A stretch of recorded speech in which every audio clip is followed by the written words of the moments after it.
అటుపైని కొంతకాలానికి పాండురాజు స్వయంవరంలో కుంతిని మాద్రిని చేసుకున్నాడు. ఒకరోజు పాండురాజు వేటలో మృగమనుకొని ఒక మునిని బాణంతో కొట్టాడు. కొన ఊపిరితో ముని శపించాడు. స్త్రీ సంగమం చేశావో చస్తావు పొమ్మన్నాడు. శపించి మరీ ప్రాణం వదిలాడు. ఈ శాపానికి పాండురాజు విలవిలలాడాడు. రాజ్యం వదిలేసి శాశ్వతంగా అడవులకు వచ్చేశాడు. సేవలు చేస్తామంటూ భార్యలిద్దరూ వెంటవచ్చారు. గంగాతీరంలో మునుల ఆశ్రమాల్లో శాస్త్రపురాణ చర్చలతో కాలంగడుపుటూ స్త్రీ సుఖానికి నోచుకోక తపస్సు చేస్తున్నాడు. పురాణ శ్రవణంలో ఒక సందర్భాన అపుత్రస్య గతిరాస్తి స్వర్గే గంతుం పరంతప 1646 శ్రీదేవి భాగవతం ఎన్నో అమ్మవారి మహిమలతో కూడిన కథలతో అద్భుతంగా ఉంటుంది మీ ఏన్షియంట్ సిబ్లింగ్స్లో.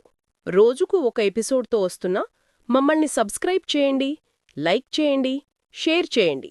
ఫుల్ వీడియో లింక్ డిస్క్రిప్షన్లో ఉంది, చూడండి.